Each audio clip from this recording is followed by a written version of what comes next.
પંચમહાલ જિલ્લાના ગોધરા શહેરના railway station વિસ્તારમાં મધ્યરાત્રિએ એક ઓઇલની દુકાનમાં આકસ્મિક આગ લાગવાની ઘટના બનવા પામી હતી. તો આ ઘટના રાત્રે 2 વાગ્યાના સુમારે બનવા પામી હતી. તો આગે વિકરાળ સ્વરૂપ ધારણ કરતા આજુબાજુની 6 દુકાનો પણ તેની ઝપેટમાં આવી ગઈ હતી. તો આગની ગંભીરતા જોતા ગોધરા ઉપરાંત શહેરા, લુણાવાડા, કાલોલ અને હાલોલની ફાયર બ્રિગેડની ટીમોને બોલાવવામાં આવી હતી. તો ફાયર બ્રિગેડની ટીમોએ સતત 2 કલાક સુધી પાણીનો મારો ચલાવી આગ પર કાબુ મેળવ્યો હતો. તો સુરક્ષાના ભાગરૂપે આજુબાજુના 5 મકાનોને પણ આ દરમિયાન ખાલી કરાવવામાં આવ્યા હતા. તો આગની ઘટનાની જાણ થતાં મોટી સંખ્યામાં લોકો ઘટના સ્થળે ઉમટી પડ્યા હતા. જોકે સદનસીબે આ ઘટનામાં કોઈ જાનહાની થવા પામી નથી, પણ આગની ઘટનાને કારણે વિસ્તારમાં ભયનો માહોલ સર્જાયો હતો. Bureau report CN24 news.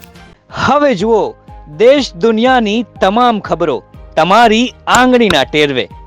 ઉઠાવો મોબાઈલ અને Google Play Store પરથી ડાઉનલોડ કરો અમારી CN24 ન્યૂઝ મોબાઈલ એપ.